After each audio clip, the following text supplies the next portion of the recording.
Simulasi sebagai kuasa hukum penggugat. Pembukaan. Assalamualaikum warahmatullahi wabarakatuh. Selamat pagi yang mulia Majelis Hakim, Panitera yang mulia, dan seluruh hadirin yang saya hormati. Perkenankan saya Wahyu Ningsih, mahasiswa Universitas Terbuka Prodi Hukum, selaku kuasa hukum dari penggugat Tuan Andi berdasarkan surat kuasa khusus tertanggal 10 Juli 2023. Pada kesempatan simulasi ini, saya akan menyampaikan rangkaian tahapan yang umumnya terjadi dalam proses pemeriksaan perkara perdata, mulai dari pembacaan gugatan, tanggapan atas eksepsi, pembuktian argumentasi hukum, hingga penyampaian kesimpulan. Dengan hormat, izinkan saya memulai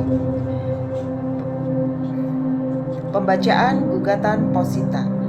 Yang mulia Majelis Hakim, perkara ini berawal dari perjanjian jual beli tanah yang dibuat di hadapan notaris _PPAT pada tanggal 15 Januari 2023 antara penggugat selaku penjual dan tergugat selaku pembeli. Objek perjanjian: sebidang tanah seluas 1000 meter persegi di Kecamatan Cisarua, Kabupaten Bogor berdasarkan sertifikat hak milik nomor 208/2020. Nilai transaksi disepakati sebesar 1 miliar rupiah dengan mekanisme pembayaran uang muka 300 juta rupiah pada saat penandatanganan.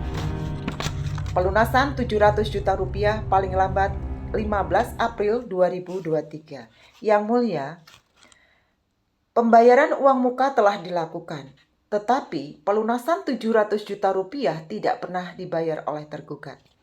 Penggugat telah berupaya menghubungi tergugat sejak Maret hingga Juni 2023 melalui telepon, pesan singkat, dan kunjungan langsung, namun tidak mendapat kepastian.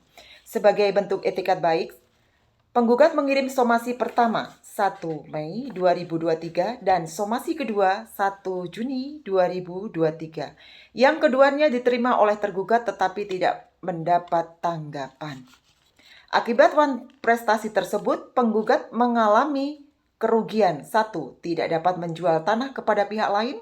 2. Terlambatnya rencana pembangunan rumah dan usaha. 3. Pengeluaran biaya hukum. 4. Penurunan nilai ekonomis tanah karena ketidakpastian transaksi. Kerugian total nyata 150 juta rupiah.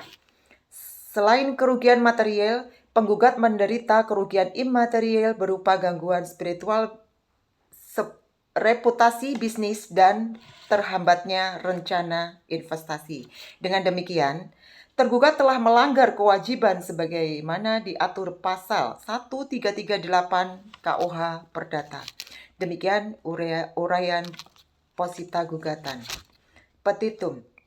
Berdasarkan uraian tersebut, penggugat memohon kepada Majelis Hakim untuk 1. Mengabulkan gugatan tergugat untuk seluruhnya. 2. Menyatakan tergugat telah melakukan prestasi. 3. Menyatakan perjanjian jual beli tanggal 15 Januari 2023 batal (dibatalkan). 4. Menghukum tergugat mengembalikan hak dan penguasaan atas tanah kepada penggugat. 5. Menghukum tergugat membayar ganti rugi sebesar 150 juta rupiah. 6. Menghukum tergugat membayar biaya perkara. Demikian petitum yang kami mohonkan. Tanggapan atas eksepsi tergugat. Yang mulia, izinkan kami menanggapi eksepsi tergugat. 1. Eksepsi errorin persona. Tergugat mendalilkan adanya kesalahan penulisan tanggal lahir. Kesalahan tersebut merupakan clerical error yang tidak mengaruhi identitas hukum tergugat karena nama, alamat, nomor KTP, dan tanda tangan sesuai dokumen asli. Karena itu, eksepsi ini tidak memiliki dasar hukum. 2. Eksepsi gugatan prematur. Tergugat mengklaim belum diberi kesempatan melunasi. Namun, penggugat telah melayangkan 2 kali somasi sehingga memenuhi ketentuan pasal 123 8 KUH Perdata tentang ingebrekestelling atau pernyataan lalai wan prestasi, sehingga eksepsi prematur patut ditolak. Eksepsi tidak ada kerugian. Dalas tersebut tidak berdasar karena kerugian telah nyata terjadi sejak tergugat mengalami tenggang pelunasan dan bahkan diperkuat oleh bukti-bukti finansial dan akibat hukum terhadap kepemilikan tanah. Dengan demikian, seluruh eksepsi tergugat patut dinyatakan ditolak. Argumentasi pokok perkara. Yang Mulia Majelis Hakim, pokok perkara ini hanya memerlukan satu jawaban. Apakah tergugat telah melakukan wan prestasi? Jawabannya ya. Tergugat berdalih pelunasan tertunda karena pencairan kredit bank terlambat. Namun berdasarkan pasal 124 dan 1245 KUH Perdata, force majeure hanya dapat terjadi bila peristiwa 1. Di luar kekuasaan debitur, 2. Tidak dapat diperkirakan, 3. Tidak dapat dihindari, 4. Tidak ada unsur kesalahan debitur. Keterlambatan pencairan kredit merupakan resiko pribadi tergugat, bukan keadaan memaksa. Oleh karena itu, alasan tersebut tidak menghapus kewajiban hukum. Unsur wan prestasi terpenuhi karena 1. Tergugat tidak memenuhi prestasi atau tidak melunasi. 2. Tergugat terlambat memenuhi prestasi setelah jatuh tempo. 3. Tergugat telah lalai meski telah 2 kali disomasi. Dengan demikian, penggugat berhak 1. Menuntut pembatalan perjanjian. 2. Meminta ganti rugi sesuai pasal 1243 KUH Perdata. Pembuktian. Yang Mulia, penggugat mengajukan alat bukti sebagai berikut. P1. Perjanjian jual beli membuktikan adanya kewajiban pelunasan pada 15 April 2023. P2. Bukti pembayaran uang muka menunjukkan sebagian pembayaran telah dilakukan namun pelunasan belum pernah terjadi. P3 dan P4 somasi 1 dan 2 membuktikan debitur telah dinyatakan lalai. P5. Rekaman komunikasi. Tergugat mengakui keterlambatan tanpa kepastian. P6.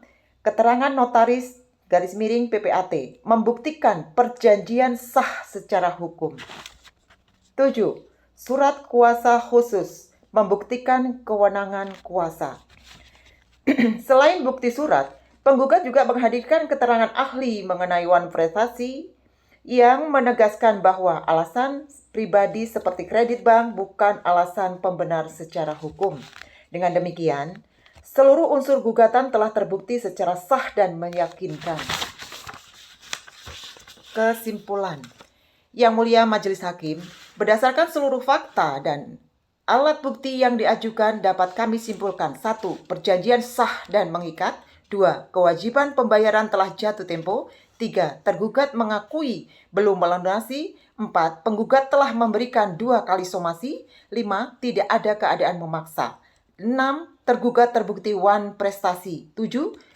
Penggugat mengalami kerugian nyata. 8. Penggugat berhak menuntut pembatalan perjanjian serta ganti rugi. Oleh karena itu, kami mohon Majelis Hakim berkenan mengabulkan gugatan penggugat untuk seluruhnya. Yang Mulia, putusan ini bukan hanya memberikan keadilan bagi penggugat, tetapi juga menegaskan bahwa setiap perjanjian yang dibuat secara sah sebagaimana pasal 1338 KUH Perdata wajib dihormati dan dilaksanakan dengan etikat baik.